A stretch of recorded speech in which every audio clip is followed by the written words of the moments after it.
Alright, welcome back. And ladies and gentlemen, I present to you, not only is there a weird piece of cardboard with bits of cream paint all over it, I wonder what that's from. Wink, French clock, unpainty. Oh my goodness. I've just been, it's 1970 and I've just been shopping and I bought a Westclox and it's so nice. So here's the experience of someone back then buying one of these and opening it, because we have here, had this for a while. It is a new old stock in original box Westclox Goodmorning Blue Lum, which is luminous. So let's get to it. I'll just show you all around the box because it's a great original box. General time limited. Nice thing on the front. Yeah, you wouldn't want to send this just as it is, because I've already opened this up many times, but I'll just show you for the video's sake. So, oh, what's inside this well, I know what it is. The box is open, and what an exciting moment. I don't want to bend these cardboard bits because it's, you know, it's a collectible item, this box. Well, look, a Westclox guarantee. This Westclox spring-wound alarm clock, which is in here, is guaranteed against defects in material and workmanship. In the event of any such defect developing within 12 months of the date of purchase, so it's expired now, isn't it? It will be repaired free of charge, provided it is posted together with this guarantee or to the address shown over leaf. Oh, next page, I assume. Where clocks have been tampered with or show signs of misuse, they do not come under this guarantee. A charge will be made for repairing a clock after the expiry of the 12-month period, and repairs necessary for reasons beyond our control. No acknowledgement will be made on clocks sent for repair. The clock will be returned almost as soon as an acknowledgement. Okay, Westclox. They signed it with themselves, names. This guarantee has been registered by General Time Limited under this registration number, WA1263944. However, it's not necessary to return it for registration purposes, of course. Okay, here is the story. You are now the owner of a Westclox alarm clock, which we hope will prove a good friend and give you long life and faithful service. Should you have any reason to return your clock, please print your name and address. I assume that means like write in capitals. Clearly below, and return this guarantee together with your clock to Sales Service Department, Westclox Division and General Time Limited, Strathleven, Dumbarton, Scotland. I think it's Strathleven. No, don't know the pronunciation of that. I assume it's Strathleven. Applicable United Kingdom only. Or applicable. When returning your clock under guarantee, please enclose a 3-shilling postal order to cover the cost of post. You see, it's got shillings and pence, so that's probably why it's from 70, 71 or something. Postal order to cover the cost of postage and packing to return your clock to you. This nominal charge applies to all clocks under guarantee and does not represent a repair charge, of course. Name, address, I mean, someone's just, their name is a load of dots. It's already filled out. Date purchased. It's a shame no one wrote in this, because it'd be interesting to see the exact date of a thing, but of course no one will need to do this in the usual circumstances. First of all, no one did buy this, because this is new old stock. Maybe I should fill this out. This guarantee applies for 12 months from this date, irrespective of any intermediate servicing which may be required. Clocks returned without guarantee will be considered outside guarantee period. So don't get rid of this thing. Westclox Division, General Time Limited. Progress in the world of time. Westclox instructions. Okay, so let's open our box and see what we have inside. Oh, there's nothing in there. Well, unless it's a very thin clock, you should expect this, because underneath this cardboard, which is cut with an X to accommodate for the curvature of the lens, plastic lens, and a piece of, I thought it was toilet roll originally. It's literally just the same stuff, just without the perforations in it. Wait, well, what is that? Is that a perforation down there? Is this actually toilet roll? It'd be funny if it was, wouldn't it? Alright. Aha! Dun, dun, dun, dun, dun, dun, dun. And you can see inside, this is at the bottom of the box. I don't know why it's all squiffled. This is at the bottom of the box, and this is where the clock sits. The base goes there, the clock sits there, and that's for the winder, because these have the style 8 movement in them. only one winder there, 2 knobs in the middle, and that extra little unstamped out hole at the top is probably for the movements where they had a pull alarm on the back, and I'll just get one now. So here we have a, what's this called? This is a sleep meter, I think. Late sleep meter, because you can tell because they've got this die-cast base on them. This one has a glass lens, I don't know if it's original or not, but as you can see, on the back it's got this pulling knob, which the Goodmorning doesn't have. So, a nice little feature having the thing on top. Much like most of the baby Bens around here. Seems as though in North America the pull-back button thing was more of a popular option, but around here, for the baby Ben style 8 that is, the little black plastic button on top, as well as the big Bens, was the more popular option. So let's proceed with our instructions. To wind, time and alarm. One key winds both time and alarm. Alarm cannot be overlooked. Do not overlook the alarm because you can't. Turn in direction of arrow. Instructions unclear. I turned the wrong way. See the arrow there? Yeah, that's the direction you turn it. I assume they ask you to wind it fully. Weren't very clear, were they? Yeah, wind it fully, because I assume that's what you have to do. There's a lot of common sense and implication in these instructions, which I'm sure a lot of people probably questioned. Alright. Very loud ticker, isn't it? Got my greasy hands all over it. To set hands, turn centre knob to move hands clockwise. So this is the centre knob, assumably. It's in the centre of the clock and it is bright and shiny, look at that. Setting their hands. 4 o'clock. It's not actually 4 o'clock. Set alarm. First set hands at exact waking time. Okay, this is the way, I've got a book from probably the 20s, I think, maybe earlier. 1910s maybe. Called The Wrinkle Book, and it actually talks about clocks in there. I'll do a video on that one day, because it's very interesting to see what the period things to do with clocks were. Some interesting stuff. So, I want to wake up at exactly... Push this down, because I know it's just going to ring, isn't it? I want to wake up at exactly 9 o'clock, because I'm lazy. So, first set hands at exact waking time, yeah. Turn alarm set in direction of arrow, which is this knob. Yeah, direction of arrow is anti-clockwise from the back. Until a click is heard or an alarm rings. So let's hear the click, because I don't want to hear the alarm right now. Oh, there we go.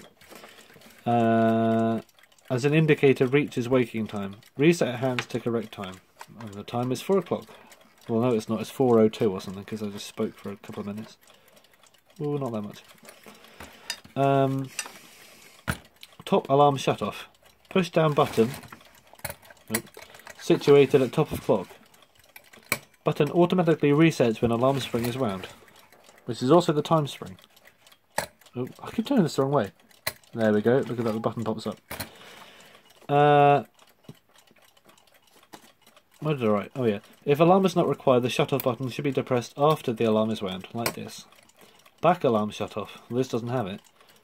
Anyway, with this one, if it does have the back alarm shut off, as I have a clock here to demonstrate, push in button situated at back of clock to reset, pull out button. Alarm on, alarm off. Simple as that. To regulate. Your Westclox alarm clock has been fully tested and regulated before leaving the factory, but it tends to run fast. Move the regulator slightly towards minus. Yeah, everyone watching this who wonders which way is which, minus means go slower, and plus means go faster. It'd be more useful if it was for S and F, really, because that's the one that people get confused about most. Because I used to get confused because I didn't know if S was for the clock is too fast or the clock needs to go. Did I say S or F? I didn't know if F was, you can put it towards F to make the clock go faster, which it is, or if the clock is already too fast, move it to the F to go slower. But it's the first one. Go faster or slower. The French and probably other ones use advance and retard, or A and R, which is probably more accurate. And same with the plus and the minus and all that. Westclox Division General Time. Alexandria 2531. Calling them now. 164684. Okay. Another quick look at the clock itself. We've got a nice black dial, which has all gone strange. I think the glue holding it to the actual thing is just gone. Base, all good. You know, it's just the standard. Nothing twisty on here. Made in Scotland. 2 things, and I can show you the inside because I have recently acquired another one. Now this one I assume is also a Goodmorning blue loom, but as you can notice it has a different dial, and there's something pretty confusing about that because I'm going to get something else. Okay, so here is the old style. Well, not the old style, but this is the previous generation of Goodmorning. As you can see, it is larger than the later one by about 1 inch in height, maybe half. And it is, well, a bit heavier. And it has the old... So yeah, it's got the old 66 type movement in it, model 66, which I have a version of up here. This is from 1962. Still pretty late for a 66, but I've seen them go up to I think 1965 or something like that. So yeah, who knows? But as you can see, it's pretty much the same movement. Although they did put an extra hole, a notch in the side of it for some reason with the later one. Haven't figured out why that is. So yeah, where were we? What's inside? That's what it is. And no, we weren't. Sorry, I left the video temporarily, and now I completely forgot what I was doing. Oh yeah, the dial. Right, this dial is, of course, the older dial that I think is original to this case. But in the 1968 Scottish Westclox catalogue, which you can find on clockhistory.com, seems to be the only record really on there of any Scottish Westclox, which is a bit of a shame. But maybe I can add some more to that, who knows. This one, yeah, this dial, I won't put a picture in because the editing will take too long. But this dial was in the 1968 catalogue and no other dials were shown. This was the one, and they were on display. There's also a plain dial version, the same as the bike. I've actually got a spare dial somewhere. I wonder if I can find it actually. Here it is. I've got a spare plain dial. No case for this one, but as you can see, it was the same case design, just a white dial, and the hands would have been black to match the numbers. So, ooh, bloody hell! I was supposed to land on the bed and nice and soft, rather than getting dented by hitting a table leg. Oh well, the dramatic effect is amplified.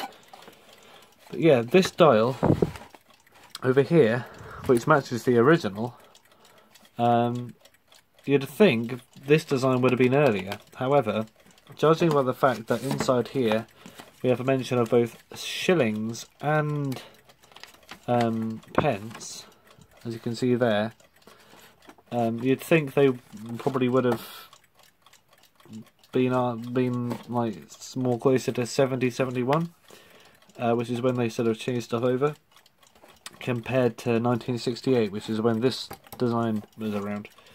So I think either they switched to the design of this one and then switched back because people didn't like this one or something. You don't see many with this style, I've got to say. You see a lot of these, but not so many of those. Which is could be an option. Maybe this one just was hated and no one bought it, so they just switched back to this one. Either that or my knowledge is wrong and they started mentioning the pences and things before the 70s, which is more possible. Or they had both models around and they just decided to feature this one with a new design in the catalogue that not many people bought. But anyway, as we got this out, let's have a peek inside. Haven't opened this one up yet. This came with a new lot. The only thing I've done to it is I've what have I done? Twisted the base around because it was on backwards. But as you can see, this is correct, as it should be now. I wonder how they would have could tell if someone had tampered with the clock. I mean, I guess opening up a clock and just looking at it doesn't count as tampering. I think that you would have to have done something to the clock to actually have made it visibly tampered with. Because they could probably have told. With their keen eyes. Same from the back? Same. Yeah, it's identical, isn't it? Who knows? Interested to see how this button connects to everything. Then I assume we can undo these.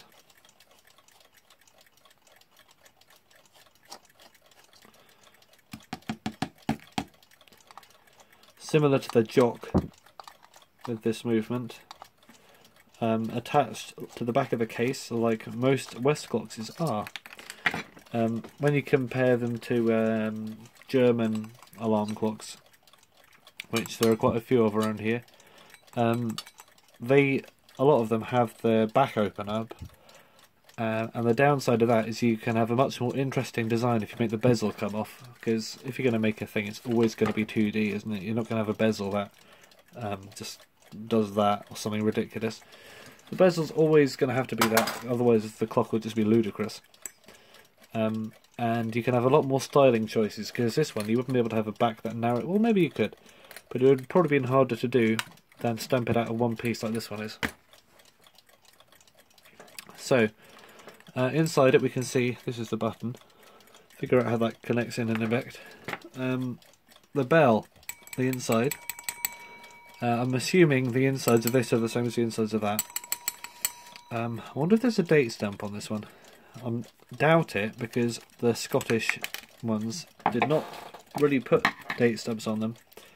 Except for a couple. There seem to be ones stamped with 1169, which hints at November 1969, and I've seen a couple of those actually, so I don't know if that's actually to do with the date at all. It seems to be the only ones with 1169 that have stamp. The stamp's usually on the back of there. I'll have to take these hands off, won't I?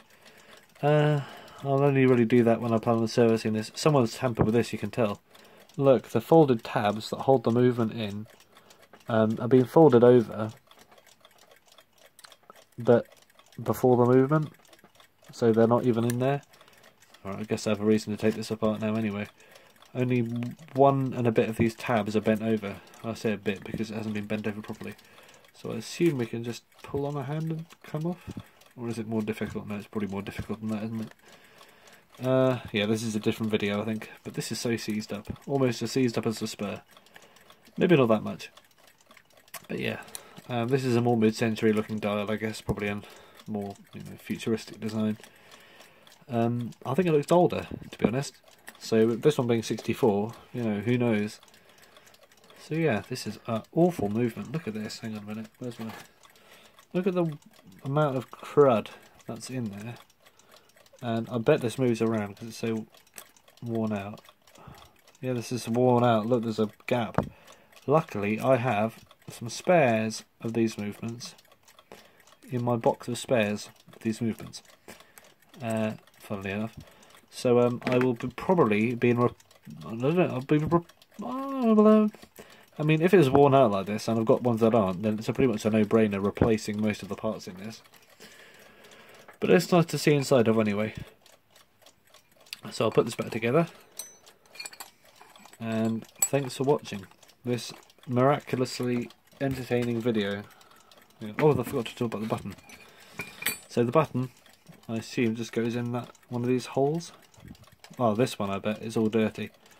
Button goes in there, and this is what usually the black thing on top of a baby Ben presses down onto. Just goes in that hole and just uses straightness to poke through the top of the case. Anyway, as we were, what is this at the bottom? Hang on a minute, what on earth is that? I've no idea what that is, and I don't want to know. It looks horrible. Looks like an old BlackBerry ball. Anyway, enough of that.